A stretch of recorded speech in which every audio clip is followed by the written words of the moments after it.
Non, mais le tirailleur sénégalais, ça c'est un sujet, j'ai toujours voulu en parler de ce sujet. Et puis ce soir, je vais le faire, parce que bon, je fais ce que je veux. Puis, et puis on va rencontrer le deuxième classe Ebanguier. Bonsoir, deuxième classe Ebanguier. Alors là, on est chez vous, en Afrique, il fait chaud, dites donc. Non, c'est la bande son, mais il fait chaud quand même. Et bon, vous avez combattu l'armée française. Pourquoi? Qu'est-ce qui pousse un homme africain à aller se battre aussi loin?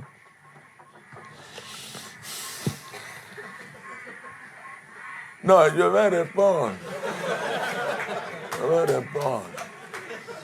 J'ai écouté avec beaucoup d'attention les personnages de Guillaume. Les néo-nazis, hein? Ah non, c'est bien, c'est intéressant, N'est-ce pas? Moi-même, je me suis battu pour l'armée française. Mais si c'était à refaire... Non. Là, je tire directement dans la face du sergent recruteur de l'armée française. Mais ces gens-là ne sont pas corrects. Ils nous ont menti. Ils sont arrivés au pays. Venez, c'est bien, allez, on danse. On va aller bagarrer pour la liberté. Tu vas avoir le CDD. Mais résultat, on s'est retrouvés comme des petits lapins à l'ouverture de la chasse. En première ligne systématiquement. 80% des combattants africains. Non mais on est morts dans les 2 premiers jours. On ne pouvait même pas ramasser les corps. Le capitaine disait non, laissez ça, les corbeaux vont s'occuper, on n'a pas le temps. Ceux qui s'en sont sortis par la grâce de notre Seigneur Jésus-Christ, mort en croix des hommes pécheurs, mais on n'a même pas touché la retraite. Tous les ans, j'allais à Yaoundé, là, j'allais à l'ambassade de France. J'ai dit, mais c'est comment?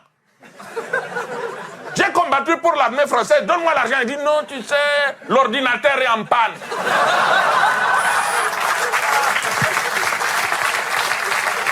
Ouf. Vous savez, moi, vraiment, au nom de tous mes camarades africains morts sur les champs de bataille en Europe, moi, j'ai envie de m'adresser même directement même à Hitler, comme ça. Je ne sais pas où il est, hein. Au paradis maintenant, ou au paradis, bon. Non, moi-même, j'ai dit à cet homme, monsieur, pardon. Au nom de tous les combattants africains, on s'est trompé. On aurait dû rester chez nous en Afrique. Débrouillez-vous avec vos affaires de blanc, là. Franchement, même je l'invite, moi, à manger l'indolé à la maison. Tu veux parler? Lui, j'étais avec lui là-bas. Hein? Ça, c'est le Sénégalais, là. Qu'est-ce que tu vas raconter maintenant? C'est vrai que... Non, c'est vrai... c'est peut-être un peu exagéré de demander pardon à Hitler, mais... C'est vrai on regrette de s'être battu pour... les Rothschild, derrière chaque combattant africain, il y a la banque Wall Street, la cité de... Calme-toi. On ne comprend pas. Tu t'énerves, ton accent trottine comme ça. Mais il a raison. C'est la vérité. On est tombé dans un piège. On a essayé de négocier, non? Sur le front, là, on avait un porte-parole, un Marocain, Mustapha. C'est lui qui allait négocier pour nous avec le capitaine.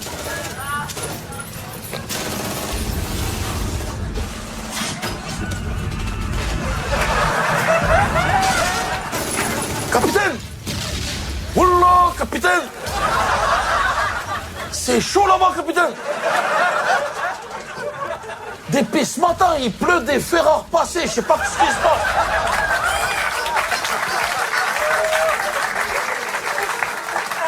Ils nous ont balancé des bols pillantes, tout le monde l'est mort, C'est pas de vacances, capitaine, c'est pas des vacances là-bas. Là, il reste 14 combattants africains, ils sont cachés sous les morts. Il a dit, va chercher le capitaine. Franchement, un peloton d'exécution, t'as plus de chance sans sortir. C'est... Pour la mère patrie, bien sûr qu'on fait ça, qu'on l'aime, que ça devient difficile, capitaine. Parce... On n'a pas mangé depuis des jours, capitaine. Des jours.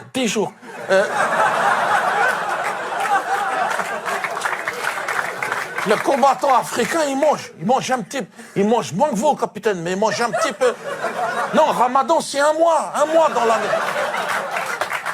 Parce que les Allemands, ils ont bien mangé, ils sont pas contents. Ah, ils sont pas contents, dites. Je sais pas ce qui s'est passé entre vous, capitaine. Voilà, ça me regarde pas, mais ça va, quand ils vont arriver. Ah, c'est votre chien. Il a bien mangé, wallah, regarde-le. T'en veux pas, le petit bout, regarde. Voilà, c'est à toi. Juste, vous nous donnez un petit bout de pain avant la grande attaque de demain matin, et des fusils qui marchent, capitaine. Parce que vos fusils tout longs, là, de la Révolution française, c'est joli dans un musée. Mais sur le terrain, on n'a pas le temps. On est comme ça. Juste, je demande un petit bout de pain pour demain, s'il te plaît. Une miette de pain, voilà. Une odeur de... Voilà ta mère.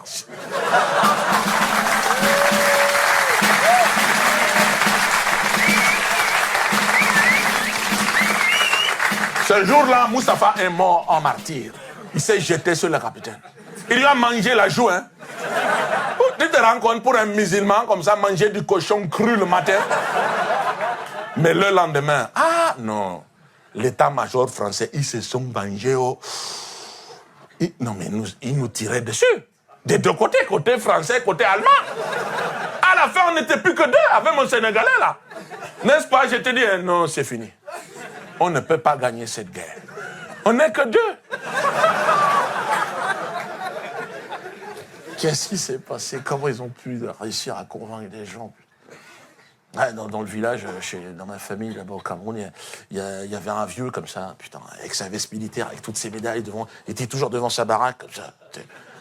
Puis, bon, il avait tout, il était arrivé en kit, il avait plus ses jambes, là, genre. Il était aveugle, sourd, muet, enfin, tu vois, on ne sait même pas s'il était réellement vivant, d'ailleurs.